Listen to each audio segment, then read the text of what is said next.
ఎందుకండి 2 రోజుల క్రితం నేను ఒక చిన్న వీడియో చూశాను.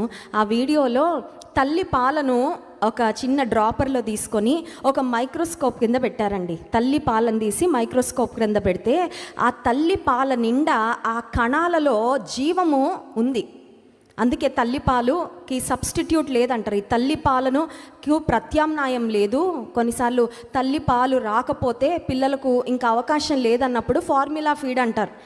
రకరకాల వైటమిన్స్ కలిపిన పాల పొడి అంటారు. అవకాశం లేకపోతే పాల పొడితో కలపచ్చు, కానీ అవకాశం ఉన్నంత వరకు తల్లిపాలు ఇస్తేనే బిడ్డలకు మంచిదని డాక్టర్స్ చెప్తా ఉంటారు కదా.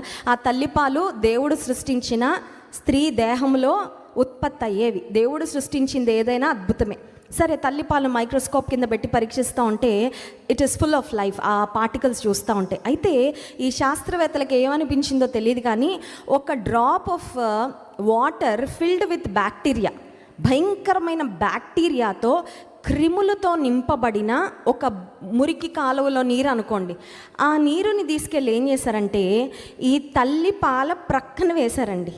మైక్రోస్కోప్ క్రింద తల్లి పాల ప్రక్కన తల్లి పాలలో కలిసిపోయేలాగా ఒక చుక్క బ్యాక్టీరియాతో నింపబడిన ఆ నీటిని తల్లి పాల ప్రక్కనేగానే కొన్ని క్షణాల్లో ఏం జరిగిందో నేను చాలా ఆశ్చర్యపోయాను.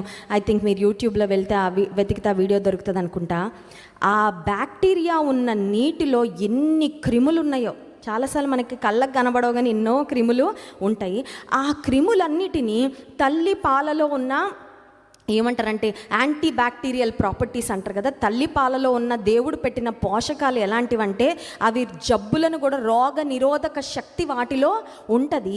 ఈ తల్లి పాలలో దేవుడు పెట్టిన అద్భుతమైన కణాలు ఏం చేశాయంటే కొద్దిసేపట్లోనే ఆ బ్యాక్టీరియాతో నింపబడిన ఆ నీటిలో ఉన్న ఏవైతే జీవాలు ఉన్నాయో పిల్లలను పాడు చేసే అవన్నిటిని చంపేసాయండి. చాలా ఆశ్చర్యం అనిపించింది. నిజంగా దేవుడు సృష్టించిన సృష్టి చూస్తేనే మనకు అర్థమైపోవాలి ఏమనంటే ఈ సృష్టి వెనకాల ఒక సృష్టికర్త ఉన్నాడు. There is a designer behind every design, there is an architect behind every wonderful construction. ఎందుకు చిన్న విషయం, ఇంటికి వెళ్ళాక వంట టేబుల్ మీదకి వస్తుంది. వంట అక్కడ ఉందంటే వంట వెనకాల ఎవరుంటారు? కుక్ ఉన్నారు, షెఫ్ ఉన్నారు, తల్లి ఉంది కదా. ప్రేమతో శ్రద్ధతో కష్టపడి వండిన వారు ఉంటేనే ఒక్కొక్క డిష్ టేబుల్ మీదకి వస్తుంది, కానీ ఊరికే రాదు.